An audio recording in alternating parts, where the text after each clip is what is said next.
welcome to the broadcast with Amanda, Shandy, and Colleen. My name is Colleen. My name is Amanda. And I'm Shandy. Welcome to the show, everybody. This is Season 5, Episode 7, episode number 187. How is it going? Good. Oh, lovely. Lovely is good.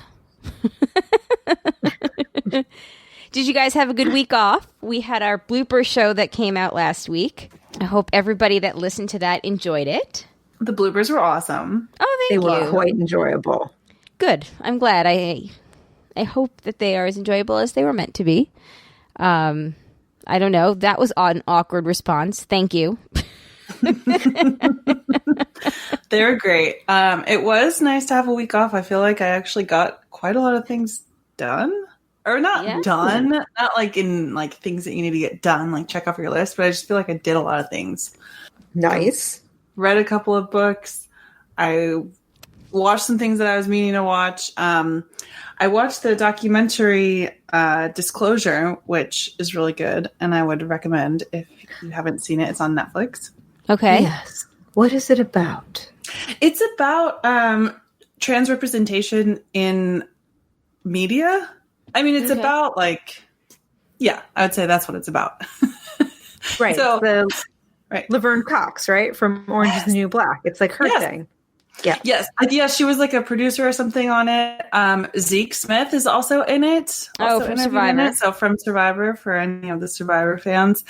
And a bunch of other actors and actresses. And I don't usually know many actors or actresses, so I couldn't really cite a lot of people. Also haven't seen a ton of movies, so a lot of things that they referenced I didn't necessarily know, but I'm here to tell you it's okay if you don't. It's still very enjoyable.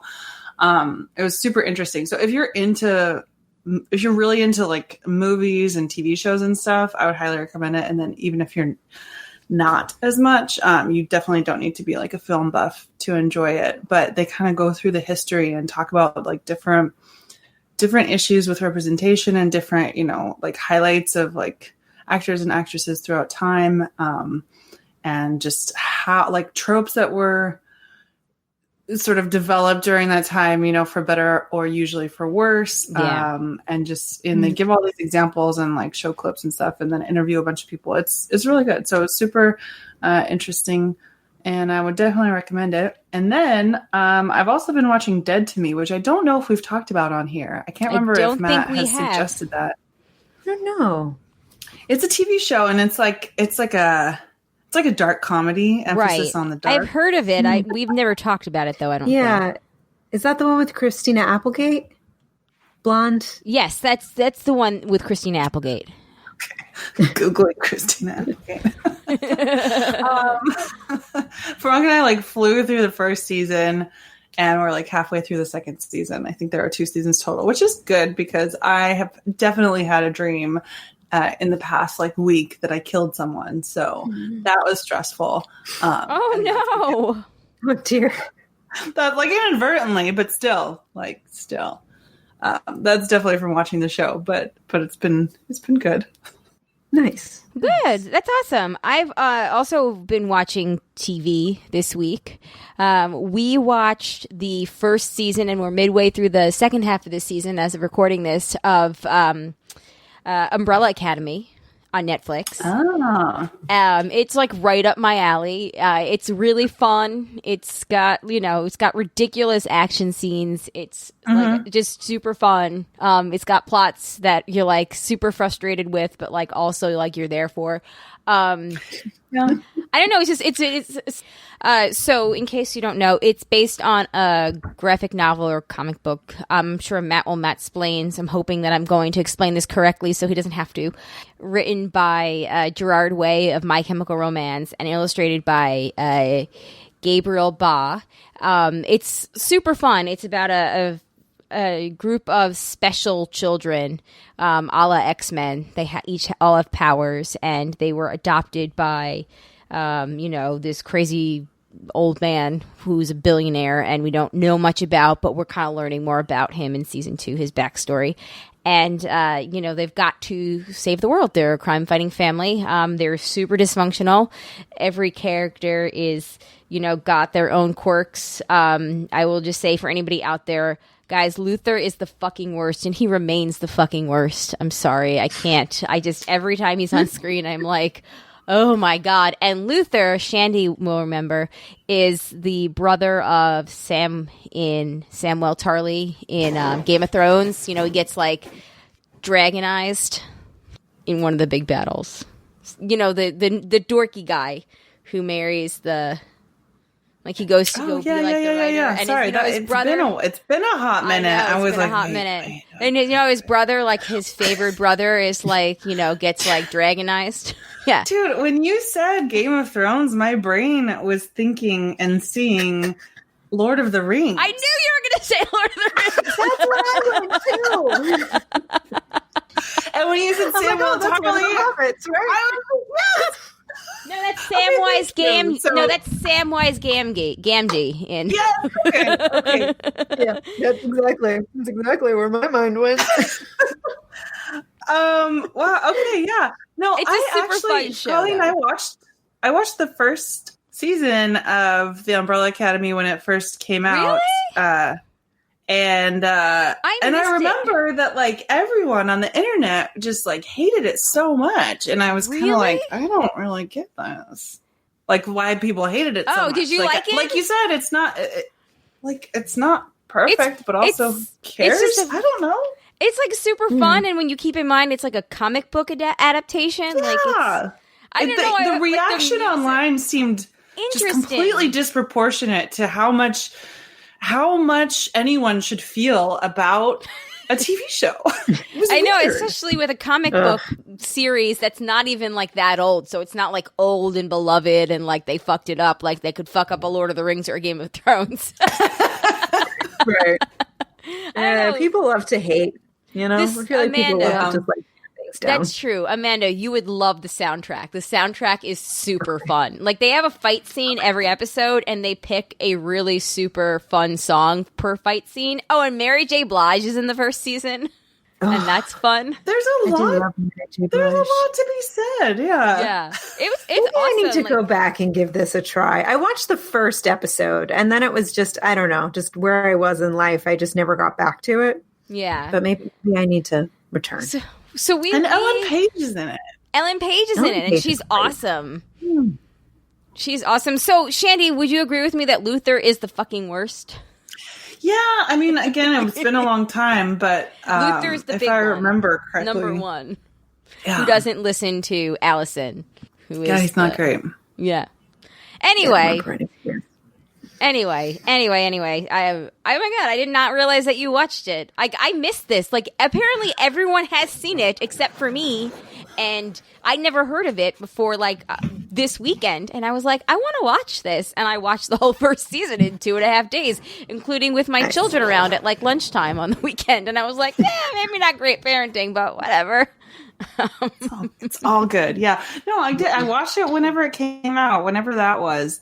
It was last February it came out. Okay. I have to wonder if maybe I didn't even mention it because everyone seemed to hate it. Maybe I was like shamed into silence. I don't know. And it's not even that I like particularly adored it. I liked it. It was fun to watch. That is so funny. Yeah. I'm trying to think what else was out around that time. It might have just been one of those things that just kind of like got lost in the ether. Yeah, that's true. All I know is, I totally recommend it if you like, fun, dysfunctional family dramas. We're midway through the second season, and there are certain points where I'm like, all right, come on, guys, let's pick up the pace here. But I am still enjoying it because I enjoy the characters with the exception of Luther, who is the worst. So.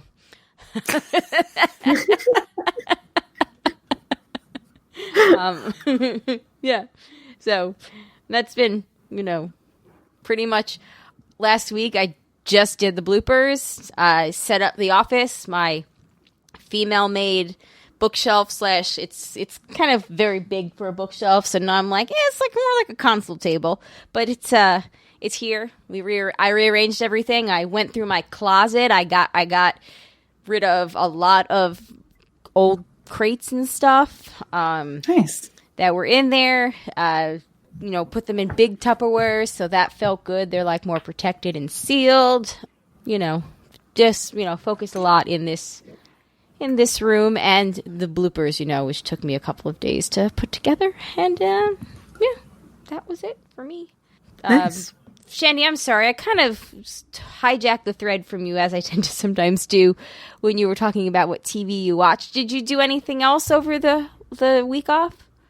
Well, I will say that tragedy struck today. That's... Oh, no.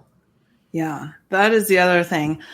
Speaking of dead to me, I didn't kill anyone, but Gabby did. Oh. Gabby killed a bird today. Oh, no. Is this something she's done before? No, not that I know of, which is good. And back in the day when Fiona was a spring chicken, she used to bring us occasional mice, and one time a bird, and it was terrible because it was not dead, but it was half dead, and it was just a whole thing. That's the worst. I know. I had to finish it off. It was really, really terrible. Oh, that is. I had traumatic. to kill like a water bug that was in my floor yesterday, and I was like crying having to kill like this like roach-looking thing. So I get a bird must be like all the way worse. Bird was horrible, and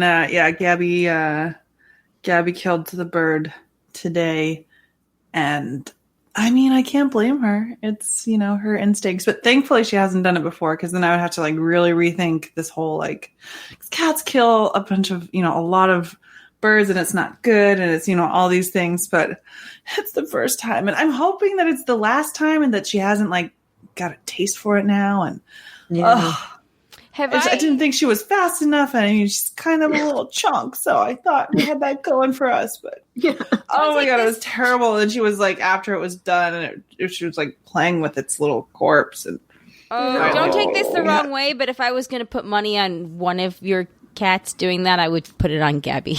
I know, she is a ferocious young thing. Fiona, though, back in her day, like back in Montana, when she was outside all the time, she would go on adventures sometimes, like I don't think she'd actually go far from where we lived, but like we wouldn't be able to see her. We didn't have eyes on her.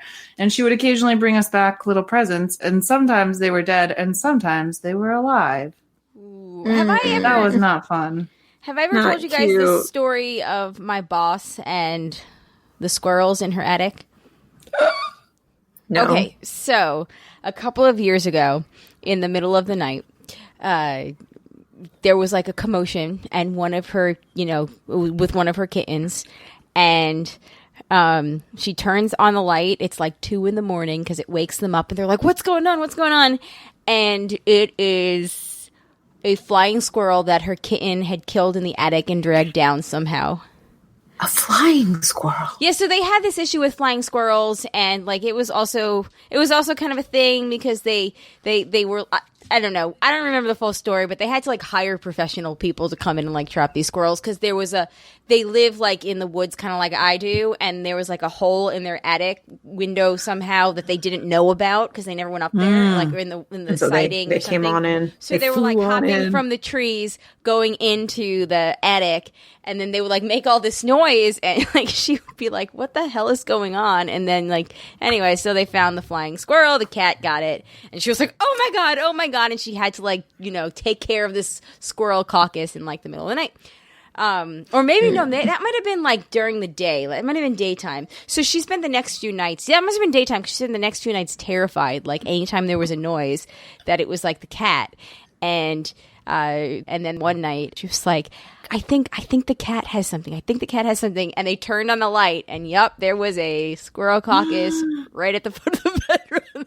Oh, gross. Oh. Oh my god, I'm just dead. The cat was just trying to take care of business the cheaper way for them, to be fair. It's true. Yeah, that's true. Suppose. And I'm doing a service. I'm glad that it wasn't bats, because that's what bats do too.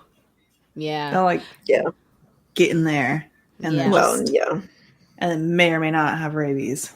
Exactly, or Lord knows what other sort of viruses. And at least they kill the mosquitoes. That's true. That's true. Bats are, they serve. But bats are great. I just don't want to, share too much space. I have a sad turtle update. Oh no! More tragedy. No. None of them have died, but we only have 3 left, and we're including Lisa has gone. The twins, the Donnies are the only ones left, and then this one that Jay bought liberated from a pet store earlier this year. It was like the last one left, and he was like, "I'll give you a home." I bought it and took it home, and this turtle is thriving. I don't even know what kind it is. It's got a fancy shell. But so we noticed that they've all gone away, and then we noticed that the Donnies only have 3 feet now. So we think the smaller snapping turtle, not Mitch, but the other one that was a baby, is now becoming aggressive. So Jay has been putting out fishing line with pieces of hot dog every day to try to catch the smaller snapping turtle. If anybody out there listening has any experience with this, we would love your help and advice, because we would like to get rid of, smaller Mitch McConnell the turtle, who is living up to his namesake, unlike bigger Mitch the turtle, who apparently is a teddy bear. And remember, Big Mitch was letting the other turtles ride on his back, and they were swimming with the dolphins together. I have proof, though. I have video, and because we were so what is this? This isn't okay. But anyway. They've all gone except for the 2 Donnies, which we think just can't crawl away because they only have 3 legs. Not with their tripods. Yeah, but they're still doing well. They're thriving now. They don't seem to be further injured. But anyway, we're trying to get rid of the smaller snapping turtle. But I went for a walk the other day, and I'm pretty sure I saw Mikey in Big Lake Ann. Now, I understand that there's a gazillion turtles in the world, but I did spend 3 years staring at Mikey's shell. So I do know, we think it's a girl.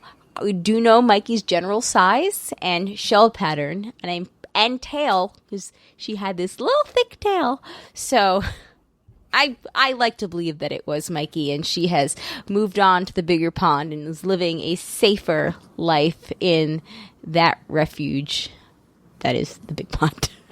Nice. Just ready for a new scene. Yeah.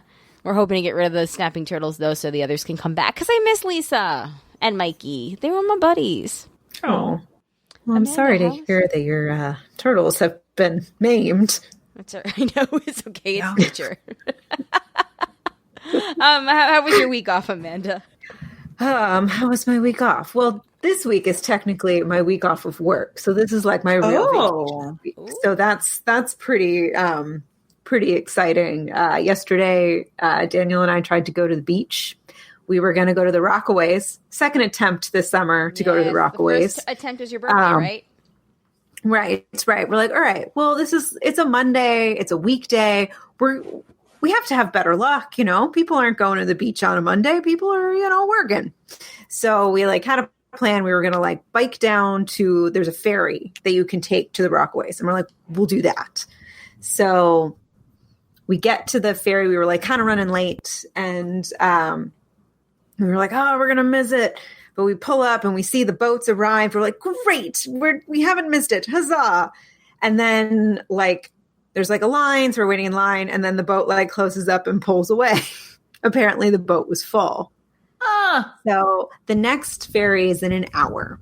So we're okay, well, we biked all the way down here. Let's just go sit for a minute and come up with a game plan. And some woman that was at the front of the line was just so you all know, you can wait, but they only took 16 people from this line on the last ferry because it makes a couple stops before it comes to Brooklyn. So we're okay. We're wait another hour to not guarantee getting on the ferry. We're and then Daniel was well, there's this really great greenway from here down to Brighton Beach. We could just do that and go to that beach. So that's what we ended up doing. It was awesome. It was this really beautiful, the greenway sort of takes you all along the edge of Brooklyn, looking at the harbor. You go under the Verrazano Bridge. Yeah, it's super, super pretty. I think I've driven along that greenway, on the. It does. Yeah, the one that goes along the belt. It is along the belt. Okay, Yeah. yes. Because I was in traffic one day and I was following the geocaches along it. Yes. So that's, you know exactly what I'm talking about. But yeah, so Seems we ended quite up biking lovely. like 18 miles total That's between amazing. that and then biking home. So I'm like exhausted.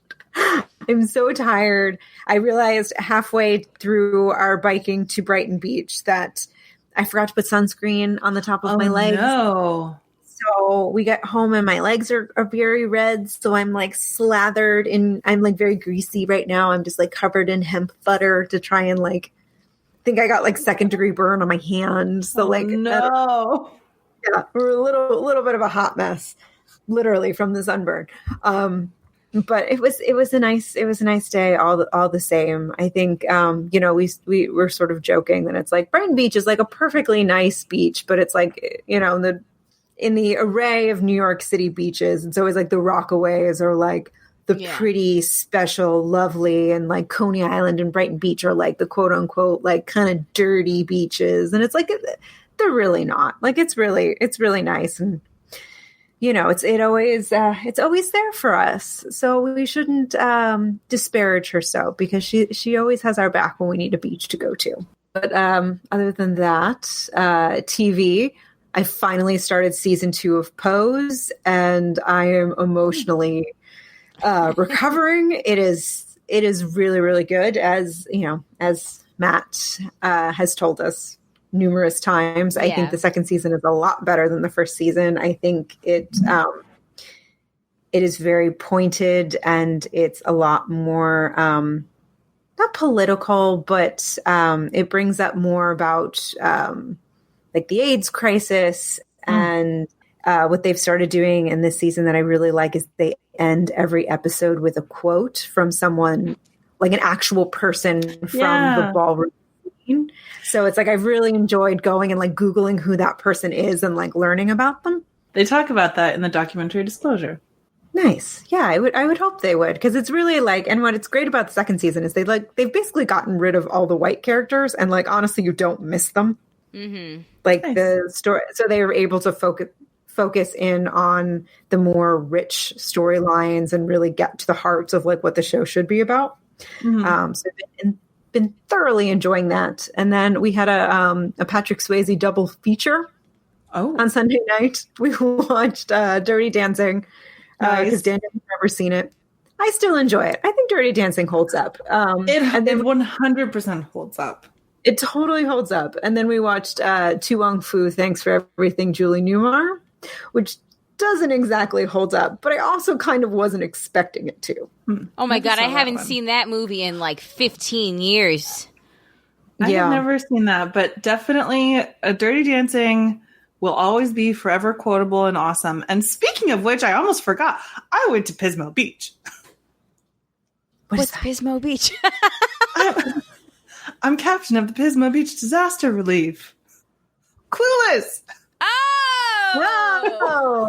I feel like some things, it's like if you aren't from that area, you just... Well,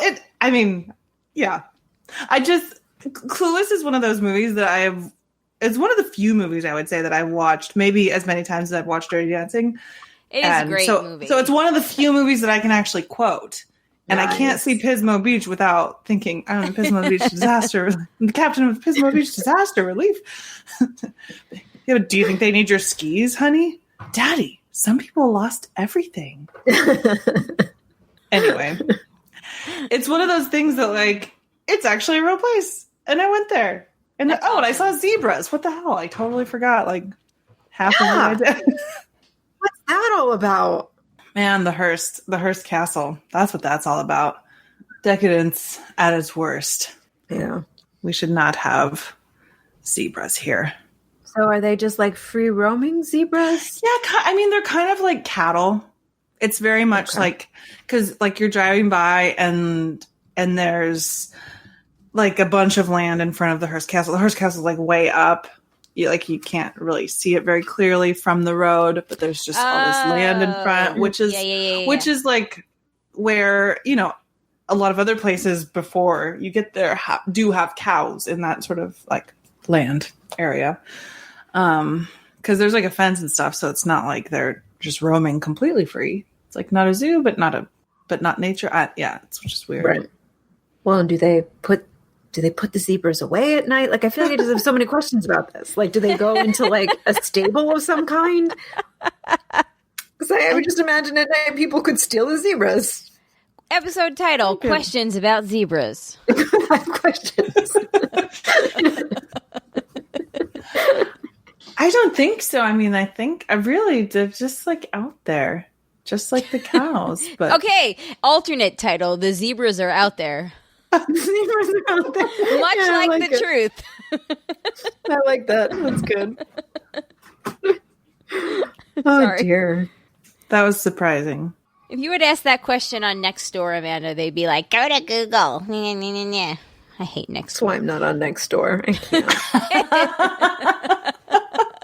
I can't. I can't. It is the fucking worst. It is the worst. I was on Nextdoor for I think like 24, maybe 48 hours. And then I was like, this is very creepy. I do not need to be on a social media platform with my neighbors. We actually had a really fun... Okay, so Nextdoor, as you all know, is like a shit show in my area because it's all the MAGAs. It's like the worst. But there was this really fun thread a few weeks ago, and it was like, Dear Kevin or Dear Andrew or something. And it was...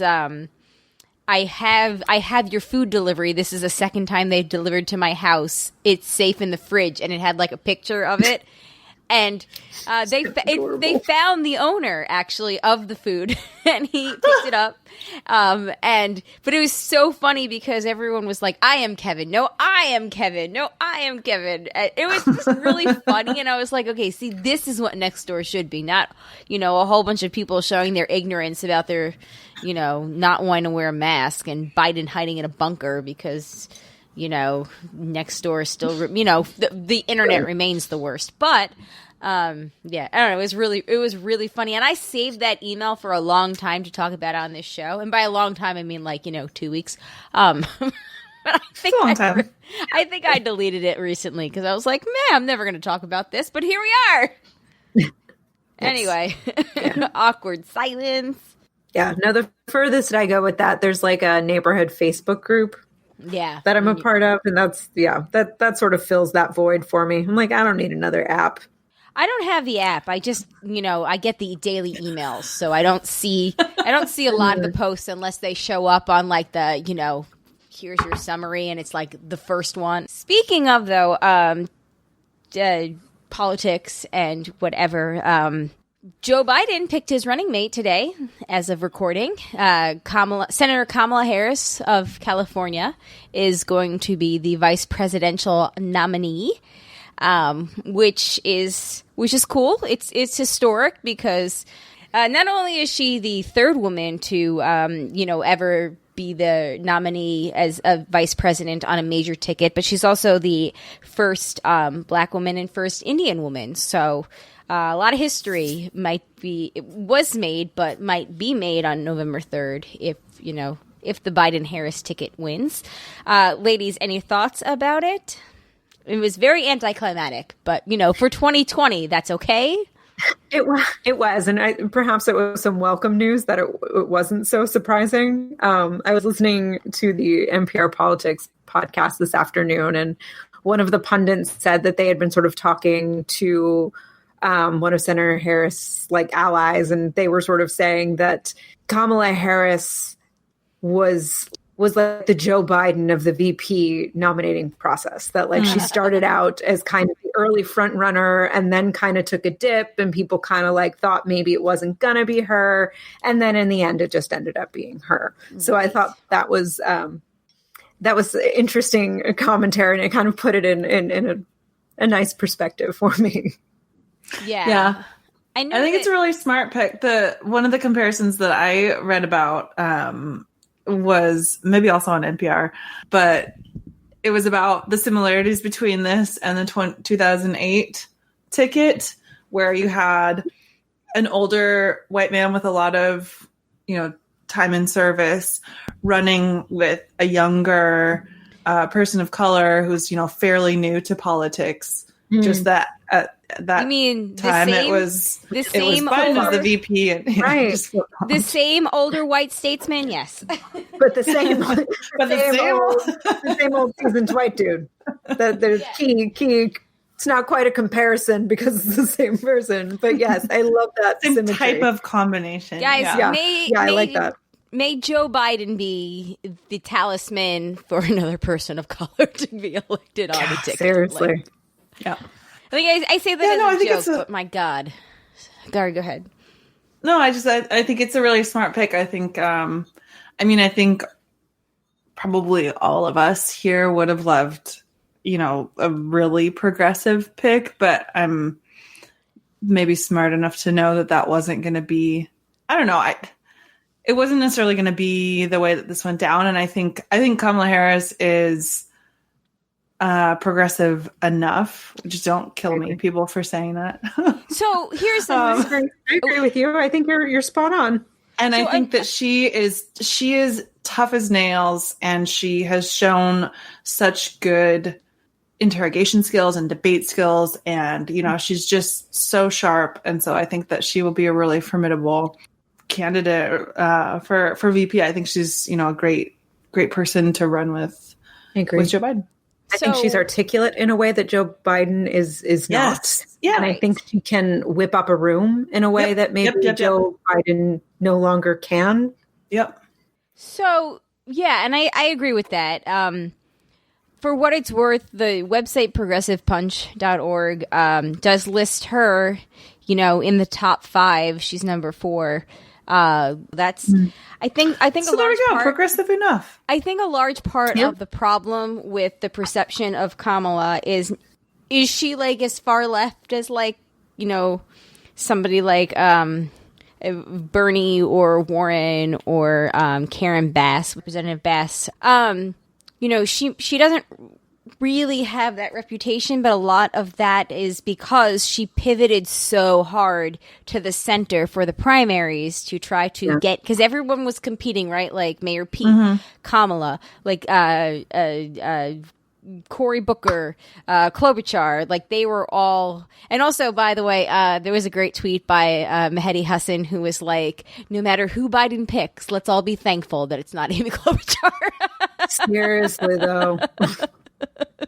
And I was like, all right, perspective, man. I take your point. But, I think that her like kind of like full pivoting into that like, centrist lane let a lot of people down and kind of turned a lot of the people, the progressives, like the hardcore, like Bernie progressives off towards her.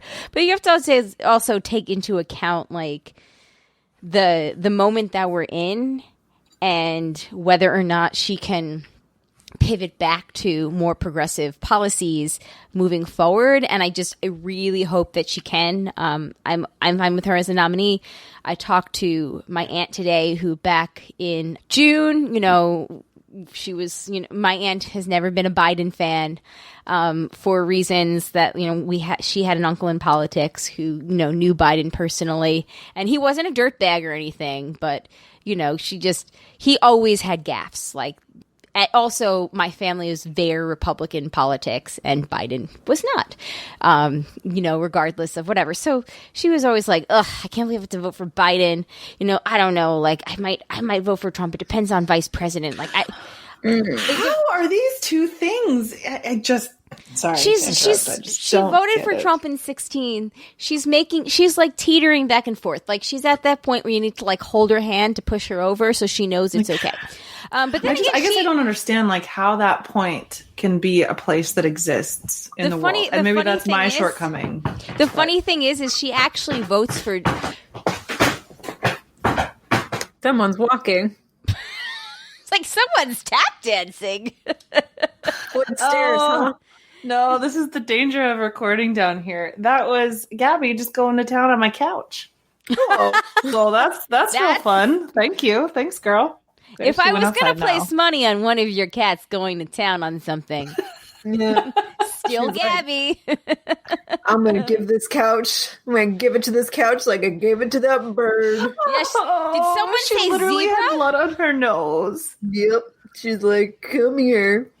No, Yep. she's sharpening. She's like, did someone say zebra? Let's go for this. I'm ready. Challenge accepted. I'm ready. She has her own little like training montage. She's like whatever the cat version of like Eye of the Tiger. Actually, I guess it would be Eye of the Tiger. That makes good sense. Let's go with that. That one checks out. That checks. Anyways, I talked to my aunt today, and I called her right after the announcement. I was like, all right, 1 to 10, how much talking off the ledge do you need? What do I have to do to prepare you, that you're still going to vote for Biden and you know it? You're just having a tantrum right now. And she was like, she started laughing. She goes, nope. Out of all of them, I decided Kamala was my favorite and the best choice, and I am 100% on board. And I was like, you'll work on Grandma? And she was like, literally like that. She was like, your grandmother loves you more than she loves me. I was like, so anyway, I think that we all, again, wanted somebody more progressive to be the vice president on the ticket, or was pushing more progressive policies in this period of time.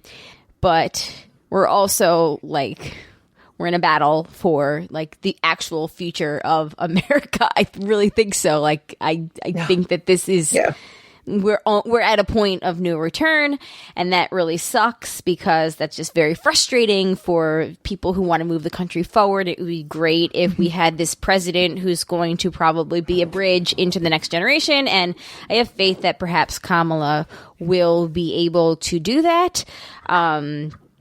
But let me real quick read the announcement because I meant to do this when we started the conversation. So he tweeted, I have the great honor to announce that I've picked also, I guess he's not, 78-year-old man announces his running mate on Twitter. That's like a thing for 2020. Yeah, I thought that was interesting that it was announced via Twitter and text. I know. But hey, well, the text thing. Okay, boomer. The text thing.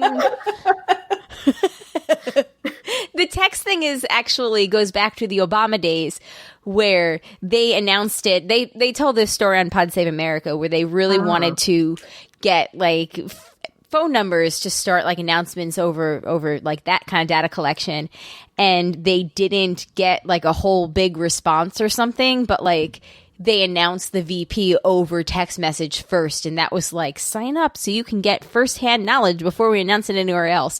So they actually predicted that he would follow the same kind of game plan and do it that way. Oh, when you think about it that way, that's smart. Yeah. Yeah. Or strategy. But anyway, so the tweet was, I have the great honor to announce that I've picked Kamala Harris, a fearless fighter for the little guy and one of the country's finest public service, as my running mate. Back when Kamala was Attorney General, she worked closely with Hbo, his son. I watched as they took on the big banks, lifted up working people, and protected women and kids from abuse. I was proud then, and I'm proud now to have her as my partner in this campaign. And then she responded with, Joe Biden can unify the American people because he spent his life fighting for us. And as president, he'll build an America that lives up to our ideals. I'm honored to join him as our party's nominee for vice president and do what it takes to make him our commander-in-chief. Yay. Nice. Think of all the Cooking with Kamala Instagrams where we have in store. Those are always fun. Here I was just thinking how excited I was that Maya Rudolph will be on SNL. I was just going to say. I think I might be more excited about Cooking with Kamala, though. I do have to. I love Maya Rudolph. You love a good cooking show. Oh, so weird. Listening to that, I'm like, what is weird here? What is off? And it's the fact that those are coherent sentences. The one following the next one, in order. It's a series, actually, of coherent sentences. But still a tweet. We're so not used to hearing that kind of discourse anymore. I know. It's weird. There wasn't even anything capitalized that wasn't supposed to be capitalized. Imagine that. I mean, how are we going to know the important things, though? How are we going to know the important words if they're not all in caps? I don't know. I need to be told. I need to be told by my leaders what words are important. So I think at some point Trump had tweeted if Biden wins, we're all going to be speaking Chinese in the future. And somebody on Twitter was like, look, you can't even speak English, so I think we're going to be okay. Yeah. Dude, if we are all speaking Chinese, maybe it will mean that they've actually funded public schools and people are learning foreign languages now. But apparently, like, he will also hurt God. Yeah. I'm not sure how that was going to That's no God. He has no... Yep. Look, if God is afraid of what a mere mortal like Joe Biden can do, then that's not the same God that I grew up learning about. That's, Joe Biden is pretty powerful and very omnipotent if God is scared of him. That Joe Biden's going to take away all your fun. He's going to take away your church. He's going to take away your guns. He's going to take away your meat. Just all of it gone. I just look, if you're on the fence out there about, who to vote for because you're either conservative leaning and you're worried about policy or you're progressive leaning and you're worried about policy, I just want to say, I hear you. I understand you. I think that while there's a very good Lincoln Project ad for Biden Harris that they actually put out like within an hour of the announcement that, points out that Joe Biden is the right candidate for the moment.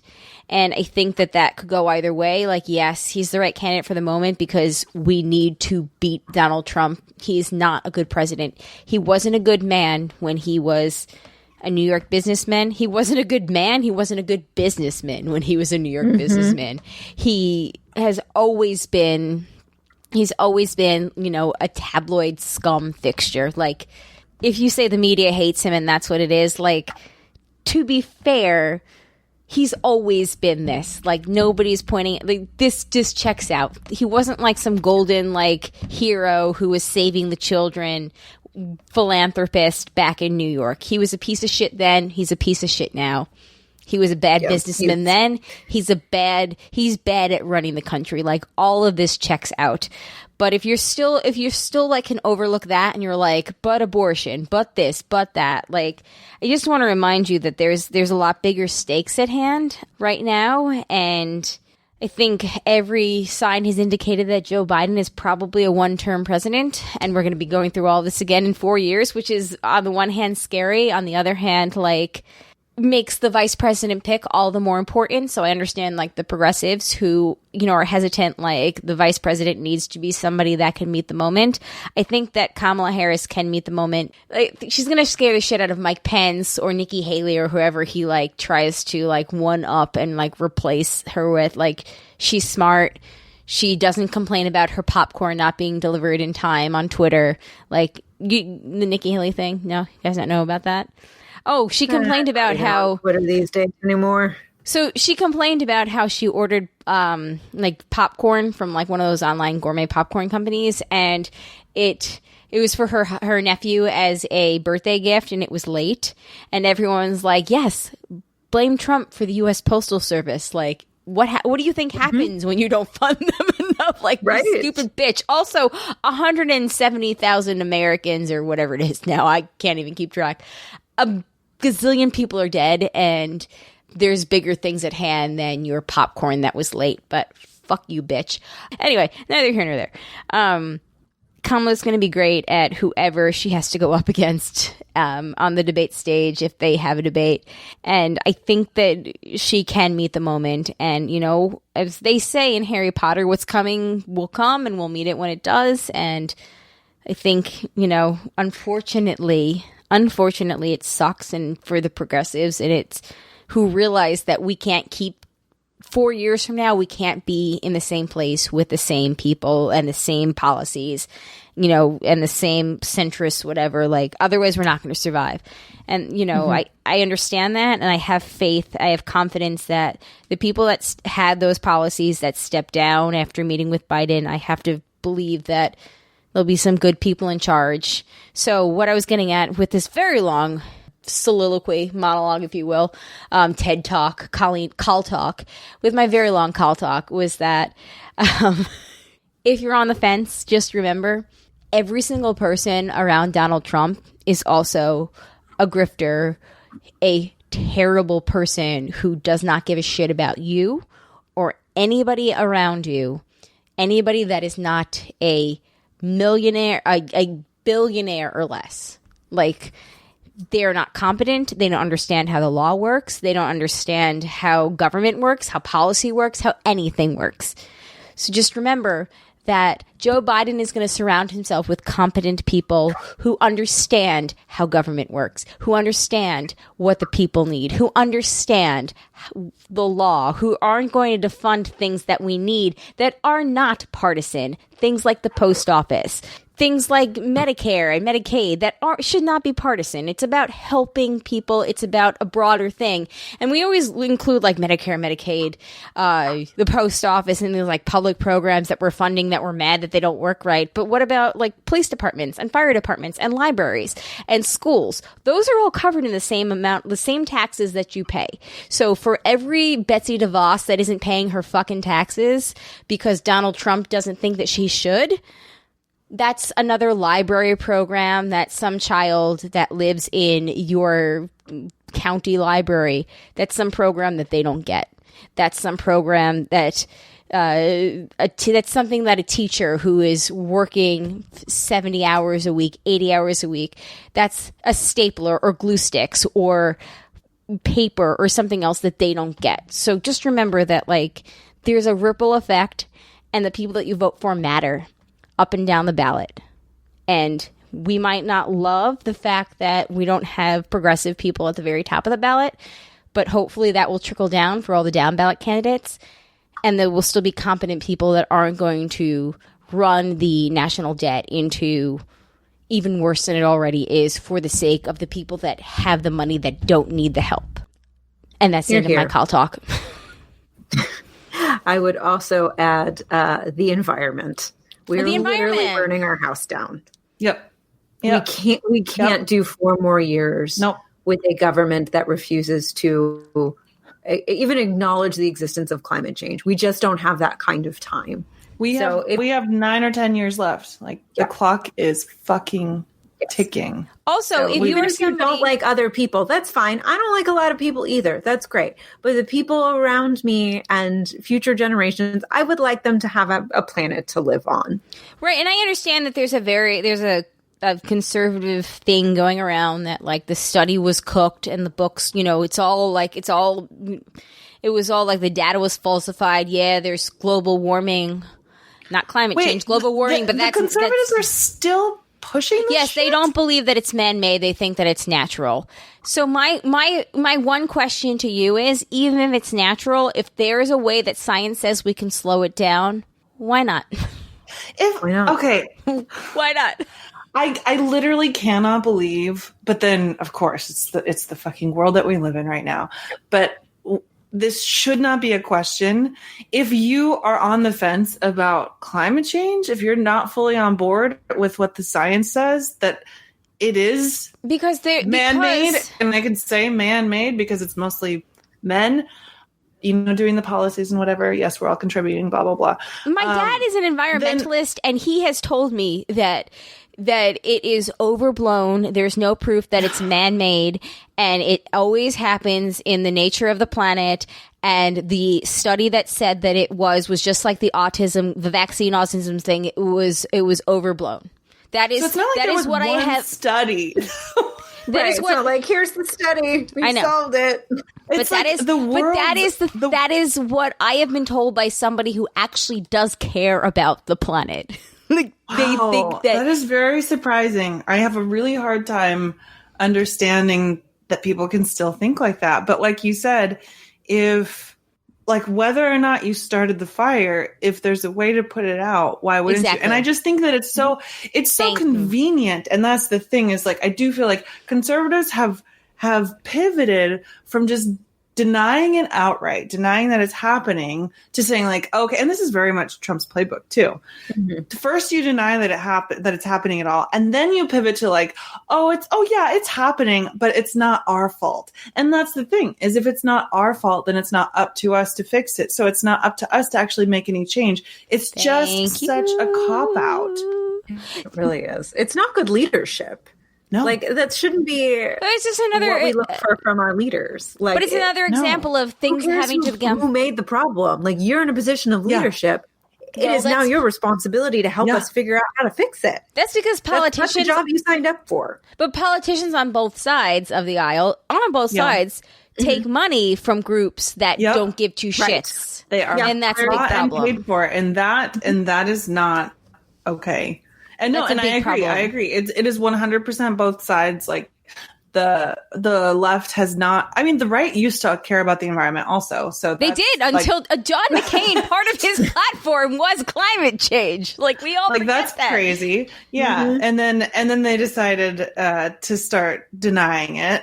But the Democrats definitely have blood on their hands as well. Like, they have not done, nobody's done enough. And it's because there's too much fucking money in politics. They are bought and paid for. And that's like, it's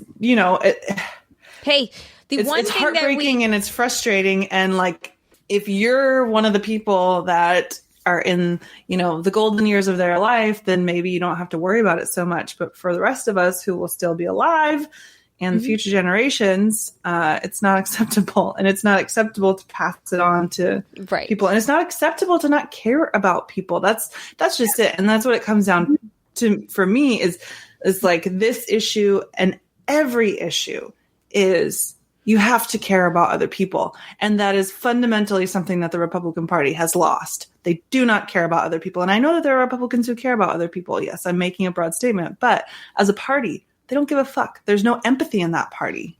It's soulless. Well, the platform is void of empathy, and that's just not a way to. Well, they're also to lead. I was listening to the Daily Beast's The New Abnormal today, and they had a guest on, and I cannot remember his name, but he started one of those famous parody magazines. You guys would know exactly what I'm talking about. Not Mad Magazine, but like something else.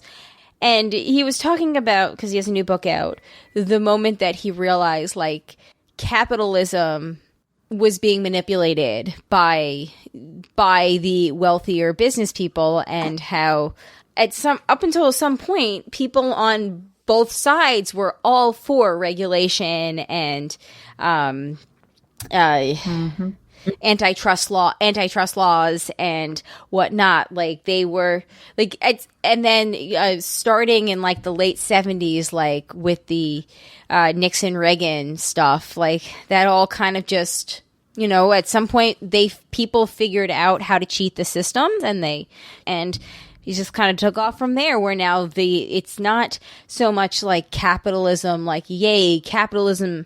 It's like profits are the only thing that matter. Does not matter safety, health, workers. Nothing else matters but making a profit. And it's a good interview, like just, explaining it. And then Rick Wilson, who is the co-host, who is a former prominent Florida Republican strategist, he was like, you're absolutely right. Like, it's profit over everything else. And that is pretty much like where we started to like have our downfall, because we don't see our workers as human beings. Yeah. Well, I would say it's profit and power. Yeah. And I would argue that that's like the logical endpoint of capitalism anyway. Like, I think that's the way that the system is designed ultimately to go.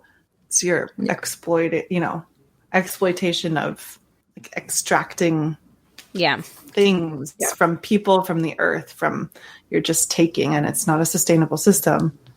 And so, I think definitely I agree that it's gotten worse, but I think that it's almost, if in that sort of system, it's almost inevitable at some point. Yeah. Which is why it's not a great system. But we are so indoctrinated. That's what's so interesting. It could be a good We are system. so indoctrinated from birth that we, like, people in the U.S. can't even bring themselves to sort of question the system at all. It feels un-American to say, like, maybe capitalism isn't a good idea. But Right. like, why? I think why that would it? I think that it has elements where it could be a good system, but it needs regulation. And when it's unchecked and there's no regulation, and you have people that are going to go, if we're trading power all the time, where there's going to be no regulation, like then it doesn't work anymore. Like it had its years or whatever. Like, sure, but like, you know what I mean about like how we're all sort of taught like not even to question it, and so I don't know. It's pretty wild, like just the way that system is kept in place, because we're all sort of brainwashed into believing that it's the best system and it's the only system that's valid. And maybe like we can debate to what extent it is or it isn't, but what's interesting is that most people won't even go there to even question it because we've been so indoctrinated. It's just weird to think like we think we're such free thinkers, but if people won't even call some of those things into question, just to interrogate the idea. It's also like, what are the other options? It's like, speaking of being indoctrinated, it's like anytime you learn of any other system, financial or economic system, it's always in the negative. Yeah. Yes. There's so many good things about socialism, but we have such a bias in the US. And that's like socialist systems can be criticized too, but like when it's criticized in US discourse, it's not coming from a place of critical reflection. It's coming from a place of dogma. It's interesting that you say that, because I was talking to someone today about defunding the police, and they were like, a lot of people just hate the police and are just, a lot of people either just hate the police or they are against defunding. And I had to explain to this person, like, so my experience is I have police in my family, and my experience with police is generally good, but there's other people whose experiences are generally bad. So clearly, there's a middle somewhere, whether it leans more towards my experience or their experience is something that we could argue till the cows come home. But instead of looking at it that way, we could say, okay, something is not working. We can either like say, oh, this is too hard to figure out. It's never going to work. It's dogmatic. It's pragmatic. It's this. It's that. It's blah, blah, blah, blah, blah, blah, blah.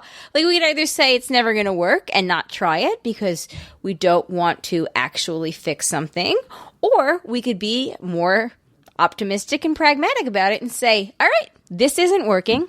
It's not fair to police officers, especially the good ones, that they should have to deal with things like mental health issues when they are there to protect and serve.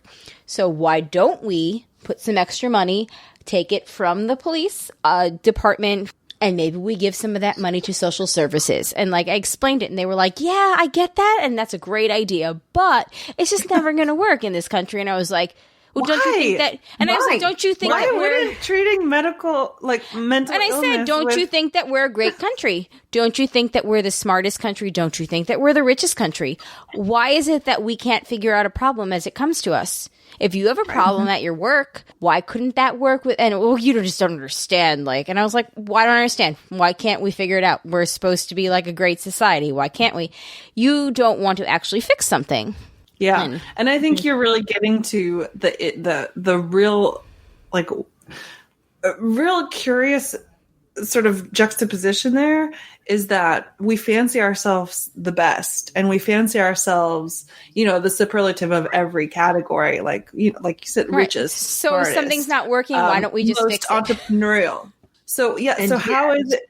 Yeah. If that is all true, then shouldn't we be able to tackle these problems? And like, do the people that are the naysayers, do they really have no faith in us as a country that we could actually figure stuff like that out? Because how can you have no faith in us, in our potential and possibility, but then simultaneously say we're the best? Like that those two things are contradictory. It doesn't make sense. And same with healthcare. From my summation, it's like that seems pretty goddamn American, of like inventing your own way forward. Like, isn't that what our country was founded on? Yeah. So shouldn't that be the path? I agree. You would think. So putting a pin right there, because we need to move on. we can continue this discussion in our broad topics, which we are going to. The Zoom link is the same one as last time, but I will send it out on all the channels except for Twitter. We're going to be Monday, August 17th at 9:15-ish p.m. Eastern time. Stay tuned for any announcements if the time changes, but it should be about that time. We'd love to finish talking about all of this, mail-in ballots, Kamala as the pick. Like, we would love to hear what everybody else has to say. We were going to actually, I had a great Reddit thread, and it was Twitter. It was from Twitter. It was Twitter users are pondering like what woke them politically, what radicalized them. It was from a question from @History of Armani. It's just always interesting because we've talked about this. We talked about this on our Real Weird Sisters episode, right? Like what kind of like made you what you are now? And just to give a taste of this, somebody said, when I was in the military, I noticed every country I went to hated us, really hated us. It made me want to find out why. Everything traced back to white supremacy and capitalistic greed. I want no part of that. Another one was working in a hospital. Beforehand, I was pretty conservative, raised evangelical. Once I saw how our healthcare system treated those with no money, I was mortified. Everything dominoed from there until I found myself angry at the injustices so pervasive in the United States. Somebody else said, when I was 7, my family was in a car accident in a pretty nice neighborhood. My mom had 4 kids and a toddler alone with her, bleeding on the side of the road. The only person that helped us was a homeless man who spent his last $2 buying us paper towels. Finally, and I'm going to read more from this on Monday on Broad Topics, because I think this is also really kind of like a good icebreaker, I guess. And it was my 7-year-old self seeing President Reagan on the news, calling people like my mom a welfare queen, and families like ours lazy leeches. And this goes on and on and on. It was a really, really informative thread. It was one of those threads that makes you walk a mile in somebody else's shoes. And I think I've talked about like the thing on the Real Weird Sisters episode, like the thing for me that started me, but honestly, the Trump election, like, really, like, turned me was when we went to war after 9/11, and I just had this thought. I was like, but so many people are going to die, and my Christian heart doesn't understand why people have to die for this. More people have to die when so many have died already. But anyway, we can talk about this That was more. That was my first march. Oh, I don't even think I was aware of marches back then. I mean, I was aware of like the anti-abortion mothers marches or whatever, but I don't think I was aware of other marches. We got it. So it was our senior year, of course, and in my U.S. government class, we got like, I don't know if it was extra credit or if it was just, maybe it was actually a requirement to do some sort of like participate in some sort of political action. So it could be whatever you wanted. Yeah. But that was mine. Interesting. That's cool. Yeah. That's really great. All right. So we're going to take a quick break, and then we'll be back for the feedback and portion of the show. But hope you'll join us to continue this discussion on August 17th over Zoom. All right. We are back, and we are going to get into some feedback. The first one is from Jessica. I hope you discuss the breaking news of Joe Biden's running mate. Awesome news. We did. Sure did. Talking about our discussion from episode 5.5 on musical instruments that are okay to take into the wilderness. Gott says, a cello is never appropriate when camping unless you happen to be Yo-Yo Ma. And Dennis follows up with, our oldest son believes a cellist will always find a way. It's a picture of different people carrying cellos on bicycles and then playing around a campfire. John, the UPS guy, says, I had a joke section was funny, and I would have sent mine in if I had only known you were going to do that segment. Well, mine would have been, I have a joke about my inability to finish anything I start, but... It's a Matt-splaining. Please be aware that I didn't know any of this until looking it up, but Bon Iver. It's Bone. That's my... Oh, I thought it was Bon Iver. That was always my understanding of the pronunciation. Nope, because as Matt's about to Matt-splain to us, Bon Iver. Bon Iver is the name of the band, which I did know that. Justin Vernon is the founder who worked on the new Taylor Swift album.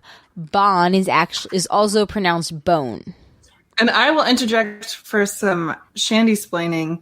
I can't remember why they did this or what the reason is behind it, but really, if you want to get technical, it should be Bon Hiver because it's like a take on the French, like good winter, or which could also be have a good winter. I don't know which way they meant it. There would be an H before the Iver because the H is not pronounced in French. So they left it off. I don't know if it's a nod just to French pronunciation or if they just liked it better. But so it's one of those things that I never know how to pronounce because if you say Bon Hiver, then you sound like a pretentious jackass. But technically it's not bone. Although then in American, maybe it is bone. I don't know. It's rough. When Bone Iver also sound more like boner, and that was just boner. Yeah, I went there. I always go there, and I did. Bone Iver. Bone Iver. Really, it should be more of a Bon Iver situation going on, but I don't know how well they meant for it to be pronounced. I don't know why they left the H off either. Yeah. Also, where's Matt getting his pronunciation from? Yeah. I can see this sort of like Americanized version of saying that in French would kind of come off as bone, but it's not bone. It's more like Bon Hiver. Bon. So B-U-N-E more. It's really bon. Bon. But when you follow it with the vowel, then it, make the liaison. Bon Hiver. Anyway, yeah. And then it sounds like the feminine but it's really bon. Okay. Just because of the vowel. Because why not? Yes. Thank you. And I don't know why they're named after winter, but maybe their music does sound kind of wintry. Yeah, I mean, it's very much still that, curl up in front of the fireplace, hot cocoa, blah, blah, blah, blah, blah, blah. Yes. Yeah. At least the first few albums felt very much like that. Very like wood fire and cabin in the woods kind of feel. Mm. Moving on. Jamie Joe says, Europe honors the vagina and womb in ways the U.S. just can't seem to get comfortable with. Seriously, an amazing ad. If you haven't seen it, do so now. You might get a teensy bit emotional. And then she links us to an advertisement. Yeah, should we all watch it? I watched it earlier today. And? She is correct. I got kind of emotional watching it. Should we take a second? Yeah, we'll take a second. I'm going to stop recording, though. All right, Jamie. So we have just watched this, and I will put this advertisement in the show notes. Thoughts, ladies? It's pretty powerful. Very powerful. Yes. Thank you for sharing. I also laughed out loud when she coughed and the blood gates opened. Happens to the best of us. It's true. And then finally, we have one other thing from Matt before we get into the match. She said, and he says, while it has male creators, I recommend Harley Quinn on HBO Max. It's about the DC comic character breaking up with Joker to go out on her own with some help from her new friend Poison Ivy and a crew of her own. It's a fun feminist spin on the Batman world and easily bingeable with episodes barely over 20 minutes. While it is animated, it's definitely not for kids. Have Zach watch Avatar: The Last Airbender or She-Ra instead. Oh, we actually started She-Ra with Zach. Nice. Yeah. And Avatar: The Last Airbender, the cartoon is great. I will give you that. So, yeah, thank you. And then I guess we'll get into some That's What She Says. I'm sure they get better with time. It's a good album to put on when you're trying to get pumped up. I think we're up to 8 or 9 now. It's more robust than I originally gave it credit for. It's really hot, so we couldn't do anything too intense. I feel you, fam. At 10 o'clock, he finished completely. Oh my God, how long is this going to go on? They give a chance for everyone to get something. Some people do it every week. Kate, I feel you, girl. You'll get it taken care of. Thank you, Matt. We appreciate that. And then I guess we've got an email this week from Andy. And this is This Week in Andy's social distancing. Okay, so Andy writes in, "Hey broads, nothing to report this week as expected, but I would be remiss if I didn't share with you this bit of information if you haven't heard of it yet. It is called summer penis. I didn't have time to look up all the medical terms, but basically it says that in warmer settings like summer, blood vessels expand, and as a result, the penis gets bigger. That does seem to check out. It is now, still this a claim body is a little part. misleading. Guess what? My rings don't fit me in the summertime either. So Yeah, exactly. Sausage That's fingers. true. Mhm. Sausage fingers, sausage penis. It all tracks. Now, this claim is a little misleading, especially since it seems like this has originated from a men's magazine owned by a razor company, since this apparent growth really can't be seen much by the naked eye. My sausage fingers can. Yeah. Oh. But I'm I can't say I've noticed much, but I don't focus too much on my size. I'm sure it's perfectly fine. Well, it's not like I'm going to be able to use mine for anything other than the usual, so wear your damn masks, people, so I may be able to use a different kind of protection at some point in the future. Hashtag I'm 6 feet from hers, Andy. I think we gave some feedback as we went along. Feedback in real time. Hashtag sausage fingers. Good times. Well, thank you, Andy, for that thrilling bit of information.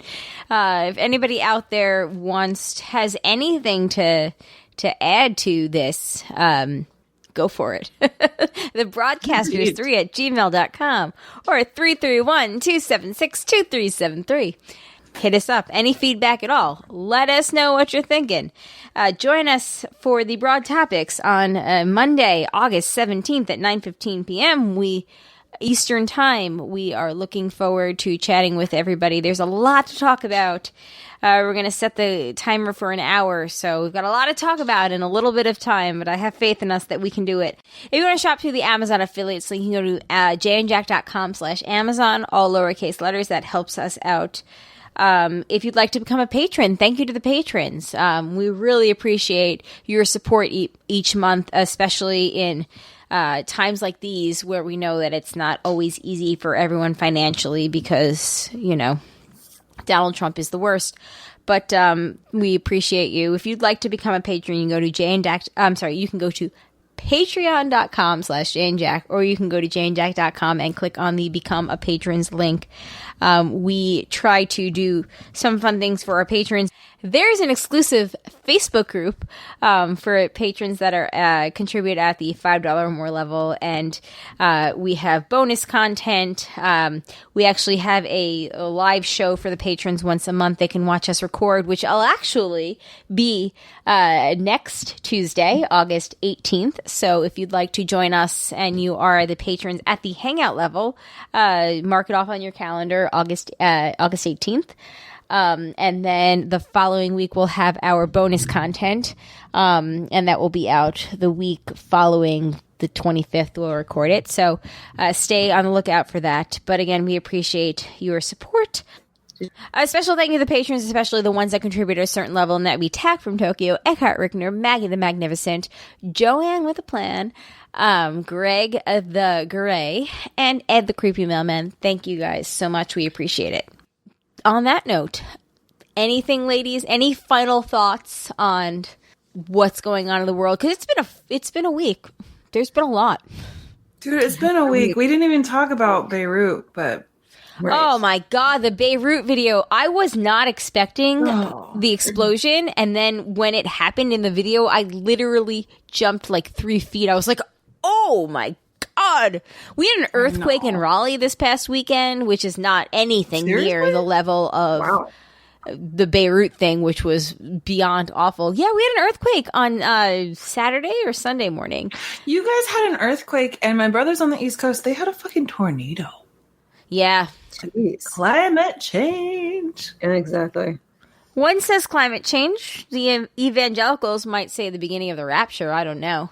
Either way, some shit's going down. Not great. Not Either great for way. anyone. But to bring you back to the point, obviously our hearts and minds are with Yes. people of Beirut. Yeah. Donate to relief efforts if you can. Just so terrible. 2020, man. Yeah. Let's end this. Let's End it.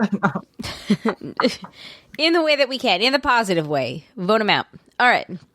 On that note, everybody, hope to see you on Monday the 17th. Thank you for listening. On that note, my name is Colleen. My name is Amanda. And I'm Shandy. Peace out, everybody.